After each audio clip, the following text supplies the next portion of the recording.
Well, hello everybody. Welcome to a new episode of our show, Tawheed, Spiritual Unity of the Three Principles. And today we've got an amazing guest, Kathryn Jones. And Kathryn is the owner and founder at Me First Summit and motivational speaker, author, and social entrepreneur at Kathryn Jones. She is also the founder of the Back to the Fitra Academy, dedicated to the development of certified facilitators and mentors of the Back to the Fitra suite of programs across the globe. Kathryn's combination of formal and informal education, along with personal and professional experience, have given her a unique perspective and approach to the topic of emotional and spiritual resilience that she's going to be talking about today. And her mission is to make a difference in the Muslim world by empowering Muslim adults and children to realize their potential through learning about the innate resilience and mental health that all human beings possess. She goes to the source of the misunderstandings that prevent people from recognizing their inbuilt well-being, which is their fitra in Arabic. So today's topic is we are all differently the same, the way to love and compassion. And that was an amazing topic. I've been looking forward to the conversation, Kathryn. So thank you for joining us today. Before give it to you, I'll just ask Harry if you have anything to say before I give it to our guest. As usual, I do have something to say. Of course, go ahead. Yeah. When I first heard Kathryn, there was a lot of 3P people, and Kathryn came on and talked, and I could feel her energy. I said, "Oh, she's Muslim and she has energy," and my ears perked up, and then she came on the show and she shared, and she fits exactly what this show wants to be. It wants to appeal to the Muslim community and people who are interested in a different viewpoint than the way other religions look at it, and maybe even get a more favorable impression of the Muslim people, because that has been something, Kathryn, to be honest, that has been one of the big rewards of this show for me is I've been exposed to two things. I've been exposed to the teachings of Muhammad, which I have really, really liked, because it's quite different in many ways in its angle. It's just pointing to the same thing, of course. But the angle of it has been quite invigorating for me. And then, of course, the talking with and sometimes helping different Muslim, especially women, has been very rewarding as well, very interesting. So one of the things I'd like you to address in your topic is how you see, of course, 3P, and how you brought those, why even go into 3P when you have the teachings of Muhammad, and what it brought to you, how it brought your life, and also a little bit of how you share that in whatever that is that you have there in Australia, and so on. So, and by the way, you talk whatever you like, by the way. Don't, there's just a little, just my own personal curiosity. Sure. So first, I just say Bismillah in the name of Allah, and thank you so much for having me here today. How does Islam, and I call it the inside out paradigm, because my original teacher, my first teacher, was Mamoon, who you had on the show a few months ago, and so he introduced it as the inside out paradigm, although he always said it's the same as the three principles paradigm. And I guess the way I see it is we see the Quran as the word of Allah, the word of God, and so therefore, the truth. And I also see the inside out paradigm as the scientific truth of our human experience, just like the truth of any other kind of a scientific understanding that we've come across. And so, of course, it's all going to correlate, isn't it? It's all going to be cohesive, because why would, if Allah is our creator, as what we believe, there be a disconnect between the truth of our experience and the truth of our deen, our religion? So they just go hand in hand. And as Sydney Banks calls it, the missing link, I see it as the missing link in the Muslim world. I see our scholars and our imams saying, you know, don't be sad, or don't be angry, be patient with the first strike of calamity. And then the people I'm working with are sitting there going, yeah, but I don't know how to do that. I don't know what's going on with me. I don't know why I'm so angry all the time. I don't know why I'm so sad all the time. I don't know why I lash out at my kids. It feels like I don't have any control over it. And what I kind of see is that these spiritual leaders, they've discovered their innate truth through their spirituality, and they don't understand that the everyday Muslim can't see what they see. And so when they're speaking these words, they're speaking their truth. And it goes to what we're going to talk about today, which is separate realities. And so they don't realize that the people following them can't follow them there, because they're missing this piece of the puzzle about why their human experience seems to be getting in the way of that. So when we teach them their human experience, it fills in that missing link, so they then can attain the things that these scholars and imams are suggesting to them. And for me personally, you know, I used to look at our prophets' stories, and we would have these amazing stories of the trials and tribulations they would go through so patiently. And I would just have them on this pedestal, like they were just so special that of course they could do that. Of course. But then I came to appreciate that, in fact, they were sent as our role models. And if they're our role models, then why would they be sent with an ability beyond what we can attain? And now with this understanding, I can see how we can have that patience through trials and tribulations, that we can face these tests without the suffering, because they didn't suffer through their tests. They just navigated them. And I all I see is, you know, Allah subhanahu wa ta'ala says in the Quran, Allah subhanahu wa ta'ala means God, he will never burden a soul with more than it can bear. And so what I see as the more resilient I become, the harder the tests become. My life doesn't get easier in that sense, but I don't suffer those trials and tribulations anymore. I just navigate them. Certainly I have my moments, like every human being has their moments where I stop seeing it. Had a few of those even this week. And then insight comes and it's like, oh yeah, it's just my thinking. Alhamdulillah. So you'll notice naturally bits of Arabic will pop out. That is just my way. Alhamdulillah means praise be to God, or praise be to Allah. And that's just naturally who I am. And I choose not to try and modify who I am anymore. But if I do say something that doesn't make sense, feel free to interrupt and go, what does that word mean? Because sometimes it comes out without me realizing, but I do try my best these days to stop and go, oh, that means this, so that you know what I'm talking about. So I might share my slides now and get in with the topic, because I love this topic of we're all differently the same. Because when I came to really appreciate that, I saw all judgment fall away and the possibility of love and compassion for all human beings emerge naturally. And I just love teaching this to the kids when we work in schools, and as I go through the presentation, I might share how we do that. But I want to start first and foremost. Where's my PowerPoint? Hang on. Here. Let's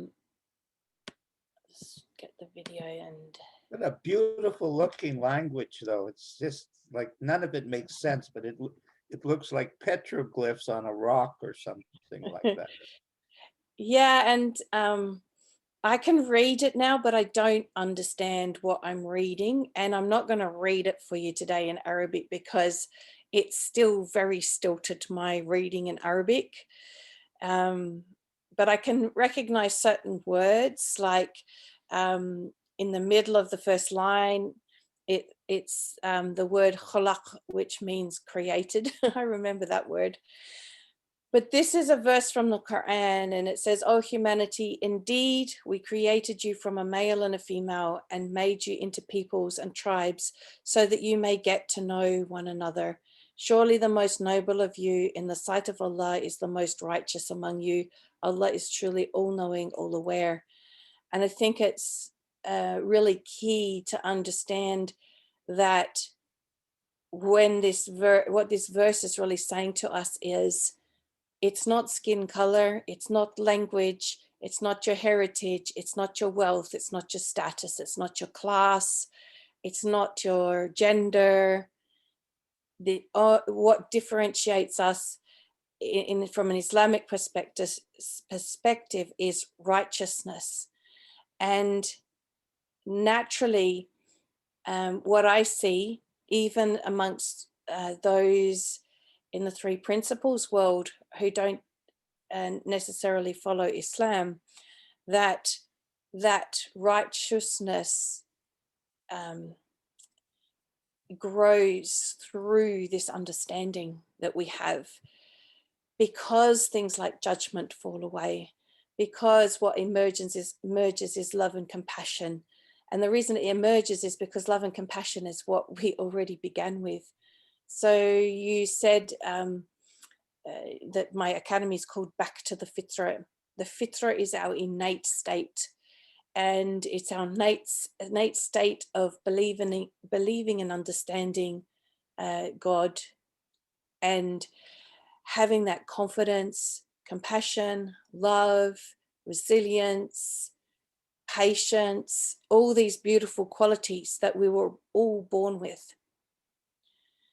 And so as we get closer back to that fitra state, we naturally become more righteous, we become more humble, we become wiser, because our wisdom comes, we say, through our connection with Allah. That wisdom that we can tap into, that we all have access to, comes through our connection to God. And so I wanted to share this verse because I wanted you to understand that from an Islamic perspective, the only thing that differentiates us is those who are the most righteous, the best in values and virtues. SubhanAllah. Sorry, Yeah? Kathryn, can you please define righteousness, just to clarify it for Yeah, well, I guess participants? that's what What do I you mean was by just that? saying, is righteousness being the ones with the best values and the best virtues. So the ones who are caring for one another, show compassion, show kindness. The Prophet, peace be upon him, said he came here to perfect our manners and perfect our character, and that he was the best of characters. And what is so beautiful about what he says is that he is the best of characters. He is the best example, and he is the best example because he is best to his wives, and he used that relationship of marriage as the example of where he showed the love and the compassion and the kindness and the respect and regard, because that can be the relationship where it can be lost. And he particularly he particularly in his final speech emphasized the importance of caring for the orphans and caring for women. So a lot of what we see out there portrayed about Islam, and a lot of what we see in the world, is the neglect or the oppression of those who are more needy or weaker. And he was saying in his final speech before he died that they're the ones we should be looking at to show the most compassion and kindness to. There's so much in Islam that shows the most righteous among us are the ones, well, the ones, if we want Allah's forgiveness, are the ones who are taking the difficulties away from others. And if we take the difficulty away from others by walking with them side by side through to the end of their difficulty, then we actually are shaded on the day of judgment by Allah's shade, meaning we're protected because of that work that we did in this life to protect one another, to help one another. So that's how righteousness manifests itself in our behavior. So that might, for some of you, seem very alien to what is portrayed of Islam, but that is what the true Islam is about. And what I was told when I first embraced Islam was separate Islam from the Muslims. Don't look at what the Muslims are doing, look at what Islam says. So what I'm telling you is what Islam says. It may not be the same as what you see, and it may not be the same as what you portrayed. And I'm really sorry if you've seen the Muslims behave in any other way than that, but they have just lost their wisdom.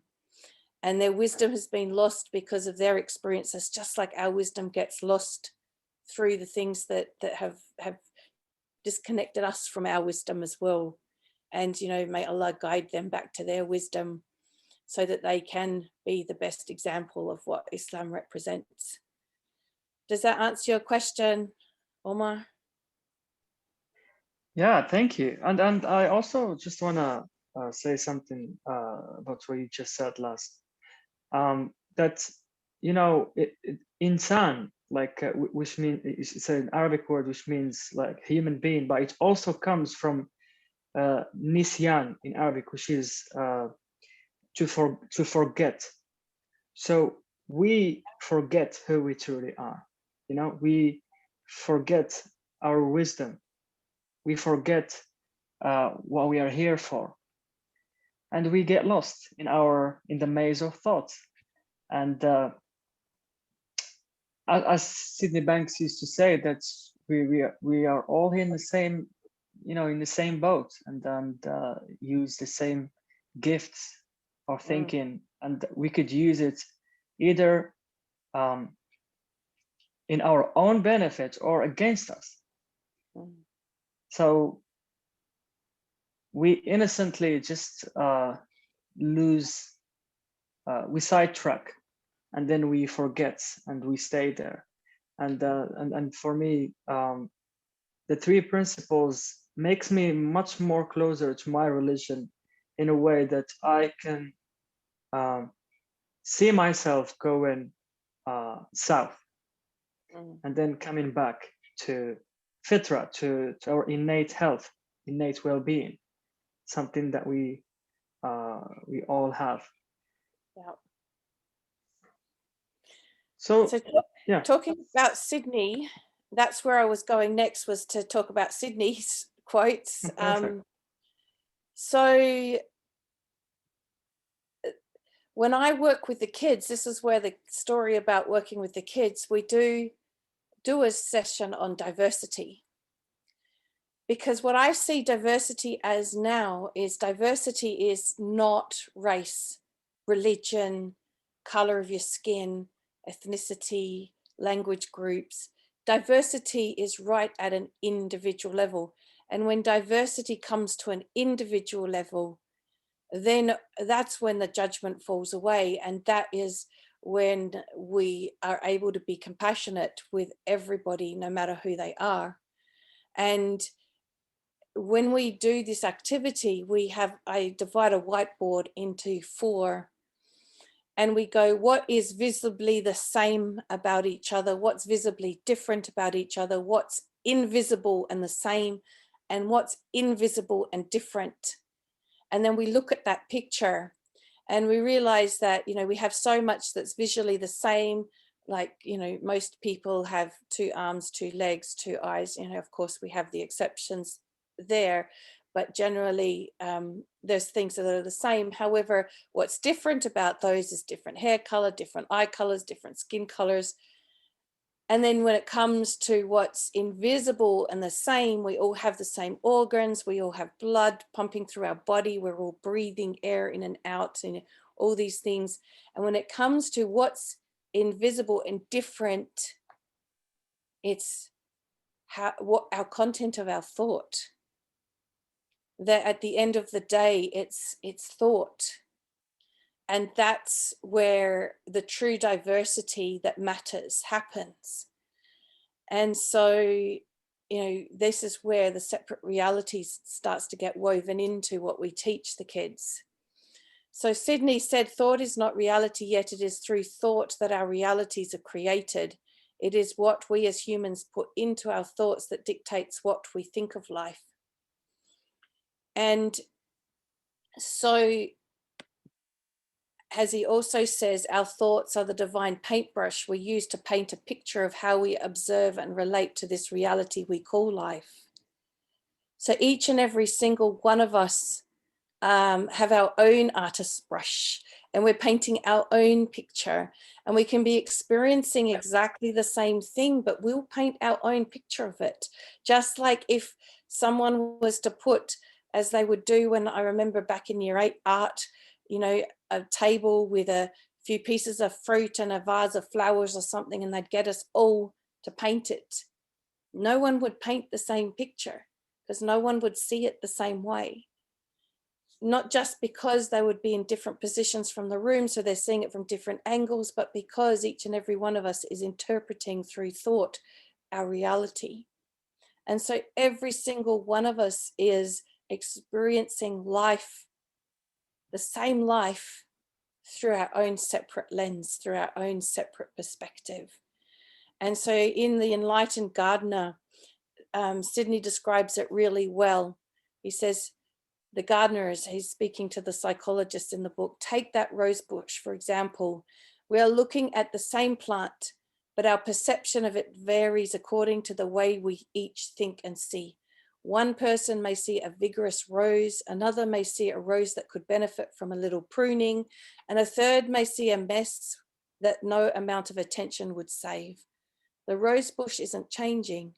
It's the way we personally perceive it that differs. The way each of us thinks that colors our perception. So the reason that we're all differently the same is that we're all doing this in exactly the same way, but in our own different way. And that's what makes us all uniquely different, but also the same. So we're all living this life in our own separate reality. And so where does this help us? As Sydney says, somewhere in the innermost recesses of our consciousness lie the answers to the questions all mankind seek. As our consciousness descends, we lose our feelings of love and understanding and experience a world of emptiness, bewilderment, and despair. As our consciousness ascends, we regain purity of thought and in turn regain our feelings of love and understanding. And so here we're seeing that it's our consciousness, it's our awareness. As we lose sight of our human experience and how we're experiencing it, we get lost in our quagmire of thoughts. It clouds our wisdom. We get caught up in a story of some kind, like with the rose bush. We might get caught up in, instead of seeing the beauty of it, get caught up in the story of that rose bush, you know, that hasn't been looked after. It should have been pruned, and this story, and we lose the sight of the beauty of it, and all we can see is the problem in it. It's the same as what we do in our life when we lose that awareness as our consciousness descends. We just can't see the beauty of it anymore, and we get lost in the story. And we do experience that bewilderment, can even get to a state of despair. But as our consciousness grows again, as we begin to realize, oh, hang on a minute, that's just thought. As that thought settles, you know, just like in the snow globe, if you shake it up and you just put it down, the snow will settle just as your thought settles. That consciousness can come forward, that wisdom is available again. And then our natural state of love and understanding just emerges beautifully all by itself. Don't have to do anything. In fact, it's better not to do anything. So love and understanding harmonize the mind of humanity so its true inner nature, to its true inner nature. What you give in life is what you receive. To give love is to receive love. A mind full of love and good feelings can never go wrong. Love and forgiveness go hand in hand. Without them, life is encumbered by ill feelings and unhappiness. And this is so very true. I go walking on the beach several times a week at the moment.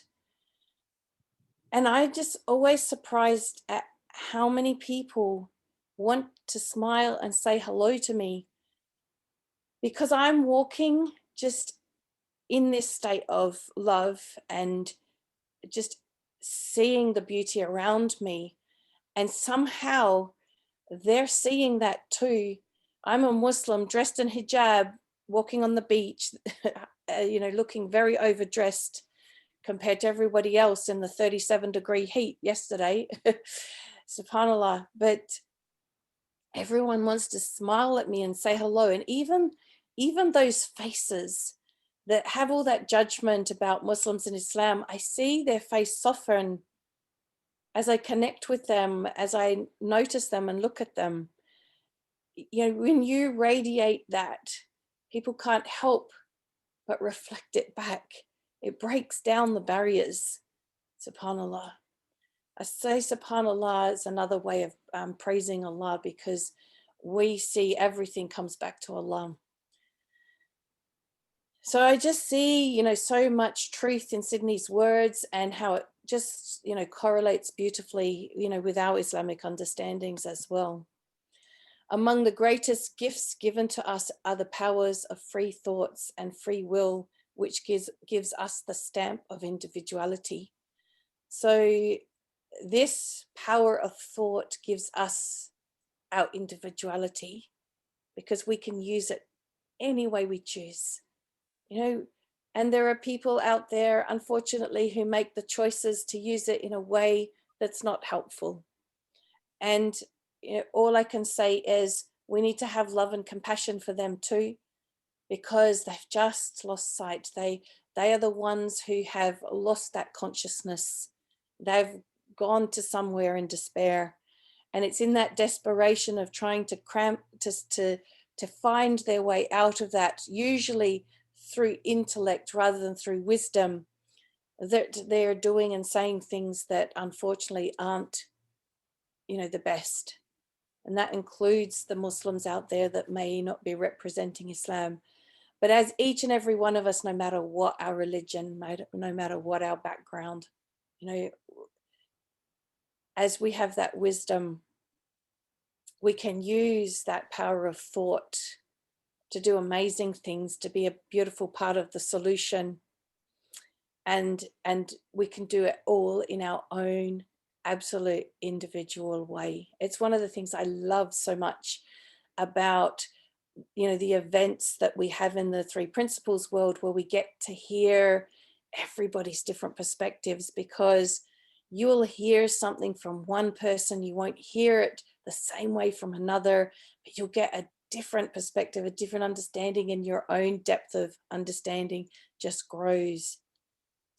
So this individuality, if we go back to what I started with from the Quran about our diversity, that we were created in these tribes and nations on purpose, this individuality is such a blessing. And so when we can embrace diversity from this perspective, it's just a beautiful place to be. And I thought, because you guys love Rumi so much, we should end on a Rumi note. I know, I've been following. I know what goes on here. Alhamdulillah. So I thought, let's end with Rumi. It's your road and yours alone. Others may walk it with you, but no one can walk it for you. And I love this quote. We can walk side by side. Doesn't matter who we are, what race, religion, background, age, gender, whatever. We can walk together side by side down this road. No one can walk it for us because we will all walk it individually, but we certainly can walk it together. And how beautiful is that? And that's, I guess, what came to me to share with you today. Oh, that's beautiful. So beautiful to end it in a Rumi's with the Rumi's quote. I thought you guys might like that. Yeah. you know us so well then. Like the last quote that you shared with Rumi reminds me of when Sid Banks talk about that you can't give people insights. You can only point them in a hope that they will, see beyond the words, see beyond their thinking. You cannot really, make them see what you see, because it's what they're gonna see is theirs, and they have to see it by themselves. And knowing that means that we can still have love and compassion for them, even when they see it differently from us, even when they don't get it, instead of becoming frustrated with them that they can't see what we see. Absolutely. Yeah, they will see it their own way. Like yeah. I'm sure that our participants have their own individual thoughts about what you've just shared with us, which is beautiful. And that's what this is. Separate realities, really. We all play with the same Play-Doh. We share that Play-Doh, the gift of thought, and everyone makes whatever they want to make out of this Play-Doh. So I will just ask if anyone want to, share any insights, or if you guys have a question, please unmute yourself.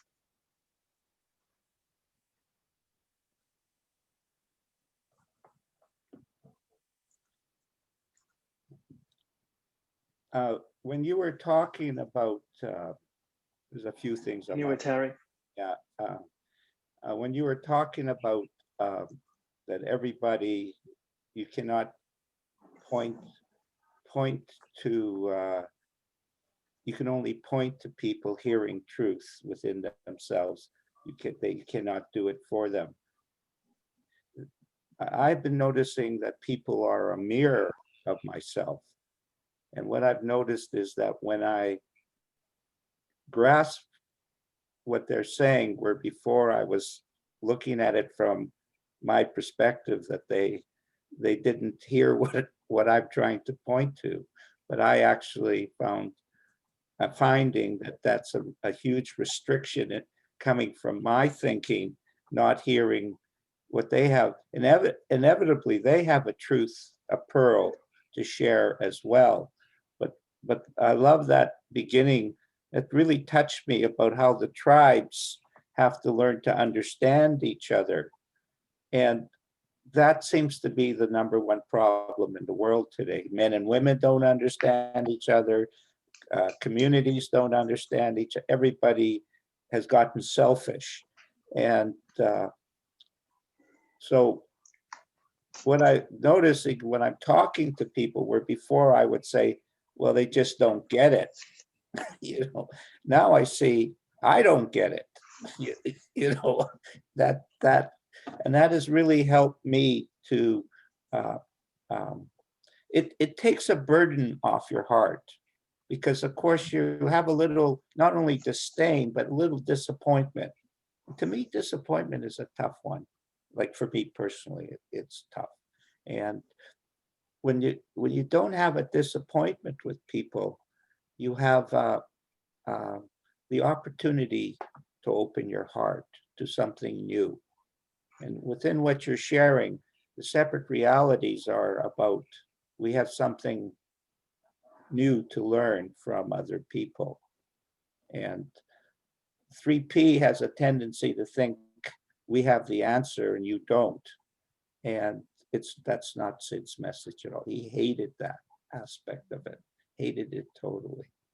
There are people out there who get this without knowing that that's what they get. We don't have all the answers. And what came to me when you're talking about disappointment is disappointment comes from expectation when an expectation isn't fulfilled. And so it means that we're coming into the relationship with some expectation. And that's the story, that's the thought that's getting in the way. Yeah, that's a bullseye, that's for sure, correct. And what's interesting about the correlation of what you were just saying there and what I have noticed all the way along is it's very similar to our understanding about, we have a duty or responsibility as Muslims to share the truth of our deen, of our understanding. But there's no compulsion in religion, and Allah says that in the Quran, there's no compulsion, like there's no forcing this on anyone.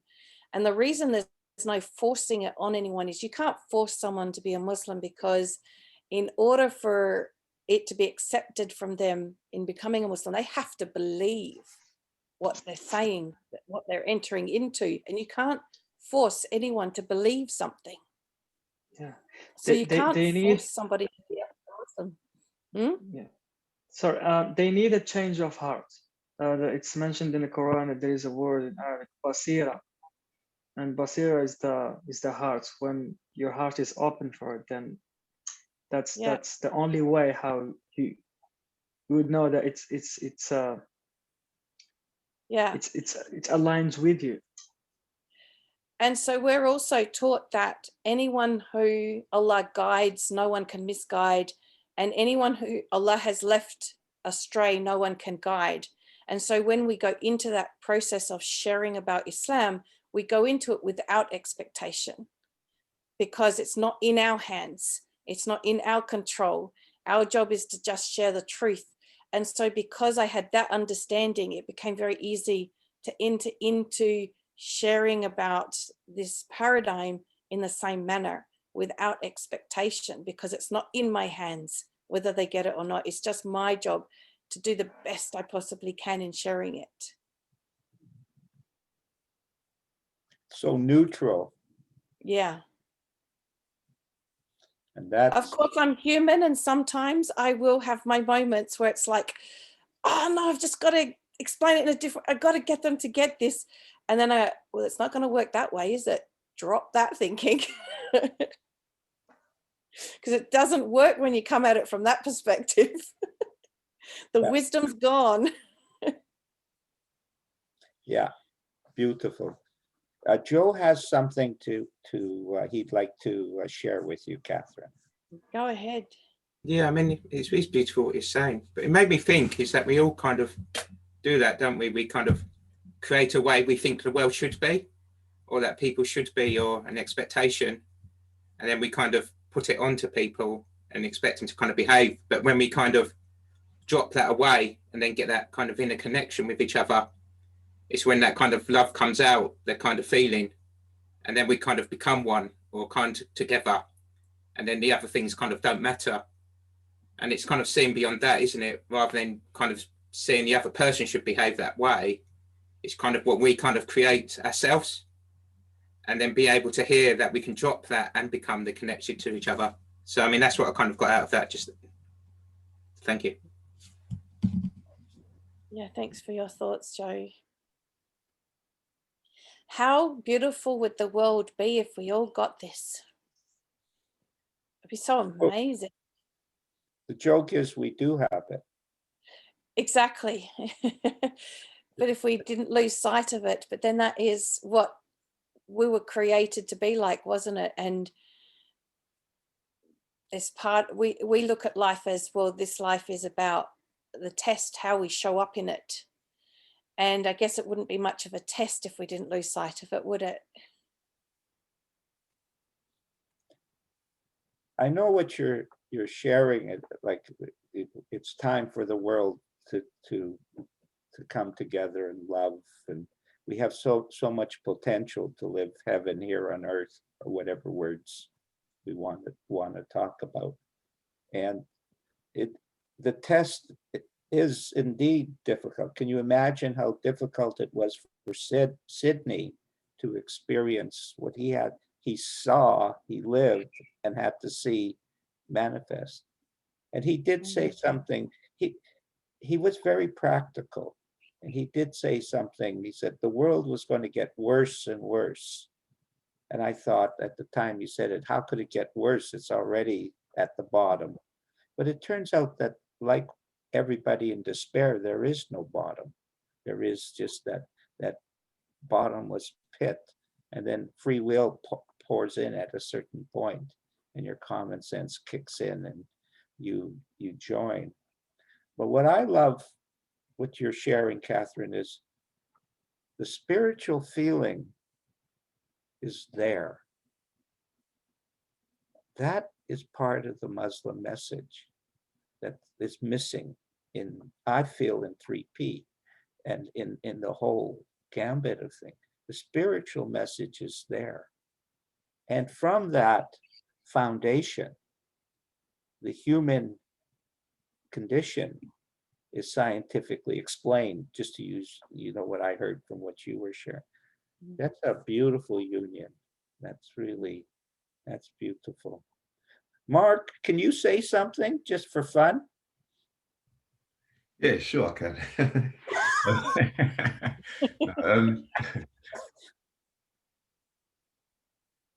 I'm just more present to realizing that we're all a reflection of each other. It's like we're seeing, it's as if, and this is going to sound kind of weird, it's as if God's speaking to us through each one of us, but he's speaking to our souls. This is the physical form, but everybody will we will hear that one word or that one thing from somebody else, and it can be in this group, it could be in another group, but it's that thing what is actually speaking to our inner. But what confuses the human, for me, how I see it, the human journey of life is we're taking on the form. We're taking on this. We think this is the form. We think this is it. This is the real. But it's what we can't see. That the unformed is the real. See, so that's how I see it. Yeah. We have also an Islamic understanding that fits with that too. We call this life the dunya, this current life. Say that word again, excuse me, I didn't quite hear it. The dunya, dunya is like this physical realm that we live in now. And we have the life that comes next, which is the akhirah, the afterlife. And the soul is everlasting through all of that, but this physical body leaves this life.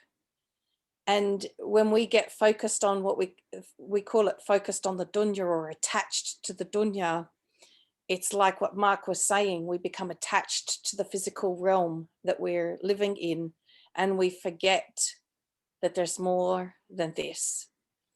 And we forget that our soul will live on beyond this, and that's what's important. And it was really interesting. I've been in a lot of sessions with Bill Pettit, Dr. Bill Pettit recently, and he keeps sharing the story about the doctor who was held at gunpoint and didn't show any fear, and the gunman was saying to him, "Why aren't you scared?" And he said, "Well, because I could kill you." And he goes, "Well, yes, you can kill this body, but that's not who I am." And so there's kind of, even if you don't have the same understanding as we have Islamically, there is this human understanding that we innately have. We may have lost sight of it through all the teachings that we've been taught in life, but when we can come back to our natural state, we kind of know that this physical body isn't who we are. It's just the vehicle our soul is residing in at this point in time. And it's communicating to the soul. It's sharing with the soul. So this personal form is not evil. It's a part of the full spectrum of what we need to grasp whatever we're supposed to be grasping. So it is not the boogeyman. It's actually the savior, because it grounds us. It brings us back to, oh, it's not only about my idea of Allah, it's actually bigger. We are limited, so we could see that there is bigger. When I listen to all the different people who are sharing the three principles, it's absolutely effortless for me to see it from an Islamic perspective, even though they're not speaking from an Islamic perspective. I just see it and I go, oh, they're just talking about Allah there, and they're just talking about how that works with Allah there, and you just see that. It just naturally converts in my mind. Yeah. And when Mark was talking, you could feel the feeling of Allah speaking, even though the words had no Muslim context to it. Yeah, I listen and I think, well, these people are sounding more like Muslims than half the Muslims I know. It's kind of how I start to see it, that they're starting to sound more like what we're supposed to sound like. That's righteousness, by the way. Yeah, exactly.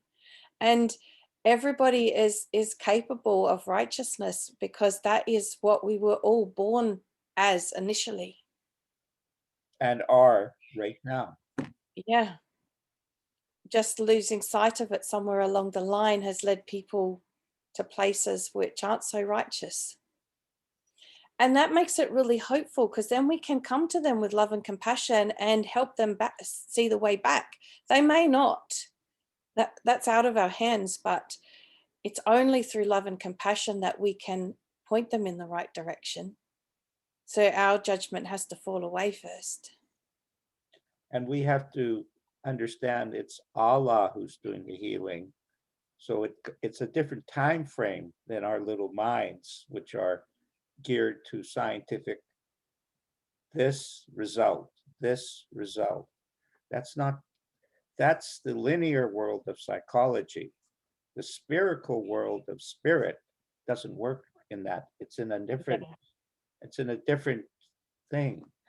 And we have to flow. That's why the 3P teach so much about the thought. The mind is a flowing river. It's not the science that the thought is flowing. It's our essence. That's what life is a flowing river. Life is such a beautiful adventure when we can see it like that, isn't it? You just, as Forrest Gump would say, life is like a box of chocolates. You just don't know what's going to come next. And you don't fear what's going to come next anymore, because you just know it will be beautiful, even if it's difficult. Yeah. Mark has something to add. Yeah, I was just going to add to that because we're in this human existence, this form, we get caught up on time. And because we're caught up on time, that's where all the stuff kind of goes on in our heads. Like, I've got to get this job, and I've got to do, because we're caught up in the form of time. And what I found is nothing can happen in our time. because anything will come in God's time, the universe's time, Allah's time. It comes in spiritual form. But because we place so much focus on physical, that's what stops our time of whatever we're receiving. But as you say, you know, I see it as the mind gets quiet and we realize that there isn't time, there is no rush, there is no, you know, I've got to get it straight away. When we take that away from it, then it starts creeping in, it starts sneaking in, and you become aware of, wow. And that's the beauty of it.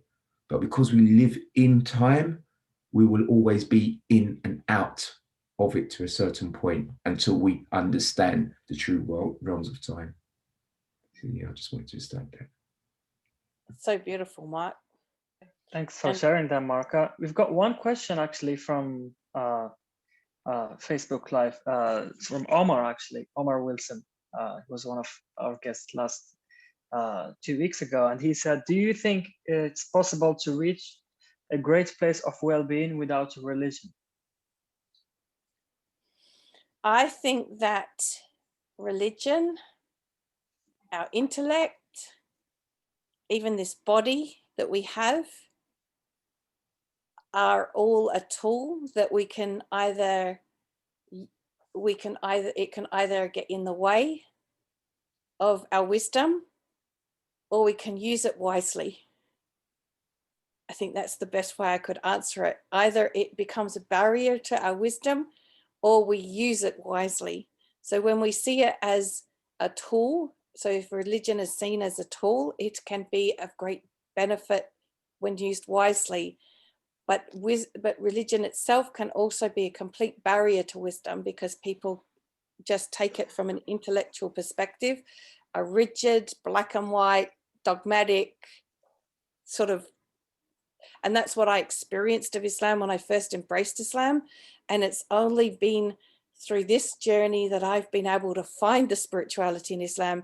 I had it because my journey to Islam was reading the Quran by myself. So I had a spiritual journey to Islam, and then I met the Muslims, and it was like, I'm not sure this is what I signed up for. And so it's taken me, I've been a Muslim 26 years now. It took me 20 years to find what I first embraced through the spirituality, discovering it through this understanding, through meeting Mamoon, and then, you know, through, you know, from there onwards. But otherwise it was like, what is this? You know, this I'm sure, and my heart said, this is the way your life needs to go. But what I experienced, because I married into someone who had a very cultural practice, but also was very abusive. So my first 9 years of a Muslim, I was abused in every form possible, which is nothing to do with Islam, but Islam was used as a tool to keep me trapped in that, and used as a, like, and so that's where religion can be the barrier, right? It can be the barrier to wisdom, because it can be used in the wrong way. So if we can see it as a tool and use that tool wisely, then it can be an absolute asset. I find my religion is a beautiful asset now. But it can also be, when you lose wisdom and it's all just from intellect and it's not seen through wisdom anymore, then it can be an absolute barrier. Same with our intellect, same with our, as what Mark was saying about understand time, same with our physical body, the whole works. Yeah, absolutely beautiful. Omar said, love this answer. And I also want to add something that Sid Banks shared in his book, The Messiah Link, about wisdom. You know, with wisdom, people see beyond the filters and biases of race and culture to realize the beauty in everyone. Such understanding enables people to stop fearing and distrusting those who are different to see the commonality of human beings, regardless of culture differences. And at the end, he said, wisdom is impersonal. So in order for someone to understand Quran, like as you were sharing, like at the beginning, you said like, this was I signed for when you saw the Muslim.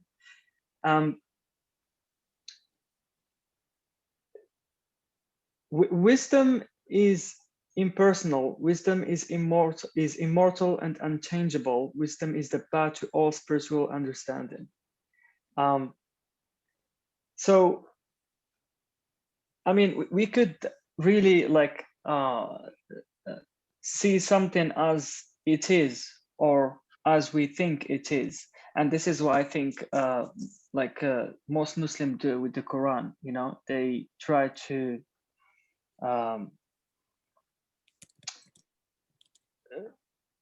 you know, like just put their ideas into what they're reading, but they're missing the wisdom behind the book, you know? They have no choice, Omar. That is the level of consciousness that they are on. And so they have no choice, but they need support. They need love. This is their path to eternal wisdom. And it provides a structure that they need. They would disappear if they saw the world you saw it. They're not ready for it. They're just simply not as lucky as you are, to be honest. I mean, just to be honest, the beautiful, you know, in your world, you do not have all the physical pieces together, but you have a pretty big piece of the puzzle, the most important piece of the puzzle. You're actually really strong in, rich. You're extremely rich and successful in, but they don't have that piece. So they need a structural approach to it, and thus they lose some of the message, but they have no choice. I just want to add one more thing, Joe. Just give me, and then I'll absolutely you will share. I asked Shauna Rosenblatt, who's the wife of Rabbi Shaul Rosenblatt, who's, by the way, Kathryn, in March, the rabbi and Mamoun are coming on to have a continuation of actually what you have brought up, you know, that talk. And I asked her, I said, well, how do you see the three principles and Judaism, you know? And she says, well, everything originates from the three principles, and how I choose to manifest it is as a Jewish, Orthodox Jewish person. And she has the same feeling that you have towards the Muslim faith. It's free will to choose to use what Allah is saying to you. This is what you need to experience Allah. It's an expression of love. I choose tennis, you know, that's a simplistic example, but I choose tennis because I know it fulfills me beyond my competitive needs. It fulfills me in ways that I can't describe to you, but I know I need that. And so that was how she explained it. And it answered a big question because at that point, I was very deeply into native spirituality, and sort of like you, seen as sort of a medicine man and stuff like that. And I had conflict. And then when she answered it, it's a question we need to answer in who we are. How does that flow together? And you've done that beautifully in what you've expressed. I want to be quiet, so Joe, go ahead. Yeah, what came to my head was, I remember on a tape somebody asked Sid, what is the meaning of life? And he said, to find your inner God. And it's like that, isn't it? Everyone kind of has a piece missing, they feel, until they kind of find what they truly are. And it's almost like we all walk around blindfolded, and it's kind of like the blind leading the blind, isn't it? And so people are kind of declaring themselves as kind of like, they know it all, but they're still wearing a blindfold. And so they're trying to lead people across a bridge or blindfolded. And it's just when someone comes along and then says, just take off your blindfold and then you'll see.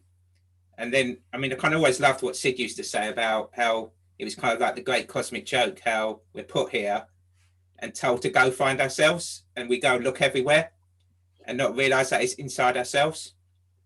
And it's when people realize that, isn't it? It's not from the outside you get it.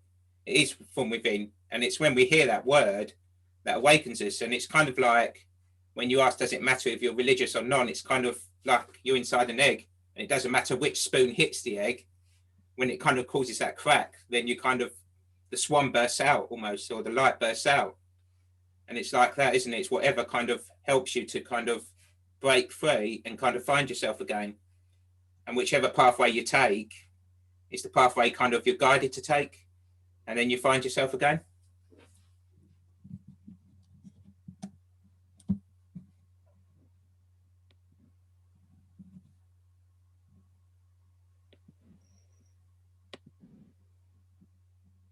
Yeah, I think we're,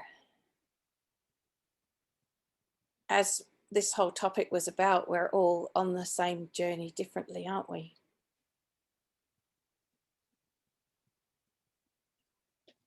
And as is said in the first, we all are so enriched by being exposed and to each other. Mm. I cannot begin to share, Kathryn, how much I've been enriched by Omar inviting me to do this show with him. It's I can't just put it in words how much it's meant to me. You know, so thank you, Omar. Yeah, it's my honor to have you as a co-host with me, Harry. And I think on that note, reach the end of this beautiful episode. So I would love to thank you, Kathryn, for accepting our invite. And I guess it's so early now in Australia, so thank you for missing out of your sleep. By the way, Kathryn, beautiful. I know she's an early bird. She wakes up to make her prayer and stuff. But I don't know if you come back to sleep or you go. No, actually, I start work at 6 a.m. most mornings so that I can meet the rest of the globe for the day. Because being in Australia, it's a bit hard, and especially your part of the world, Omar. The only way I can connect with them is either morning or night, and night's family time. So my choice is morning. So this is the time that I work normally. Yeah. It's a perfect time. So yeah, yeah. I mean. So I'm used to my brain functioning at this hour of the morning. I get up and it's like from 0 to 60 in a few seconds. There's been times when I've woken up and it's been like 5 minutes until I'm meant to be starting a class because I'd hit the snooze button way too many times. And it's like, do wudu, pray, jump on. And it's like, pretend like nothing's going on. And yep, right, we're having a class now. All cool. And you know what? Some of those classes, because I've come with no expectation, I haven't had time to have an expectation, they've sometimes been the best sessions. They are the best sessions. Yeah, they just, because it was kind of like, okay, Allah, I'm relying on you for this one because I've been asleep right until now. Yeah. Yeah, like something that occurred to me actually just before we end this, something that you said earlier about I think Dr. Bill Pettit. Yeah. Yeah. I just remember something like you said. No, you said something about we are like all praying or something like that. I can't remember, but I remember I went to speak with Jack Bransky and ask him. I was in my own head at that time. I'm still am, but in a different way. And I asked him about like, how can I fix this problem? I have to find a job and do this and that. And he told me like, I was expecting a much sophisticated answer with like a plan and stuff. And he told me, well, just open your hand like this and said, whatever is out there, please guide me through this. And then we find whatever I want to find. And I was like, in my head, I was like, okay, like is he a Muslim or something? Like, as you said, I just remember now you said, like, people who know the 3 principles are more Muslim than some Muslim. So yeah, well, you look at the Muslims and they're walking around forgetting to make dua. Making dua is like supplicating to Allah and asking Allah, right? The Muslims are walking around forgetting to do that. And then you've got the non-Muslims saying, just ask. It's like, yeah, duh, that's what we're told to do. Exactly, yeah, like the power of prayers. Beautiful, yeah. So yeah, I think that's all I wanted to mention. So I wouldn't take much of your time. Thank you. We're over time anyways, but thank you for accepting our invite, Kathryn, and for My your beautiful pleasure. sharings. It's been really, really beautiful what you shared with us, and I can see all participants' faces just lighten, and Paul is smiling and Mark is smiling. Everyone is smiling.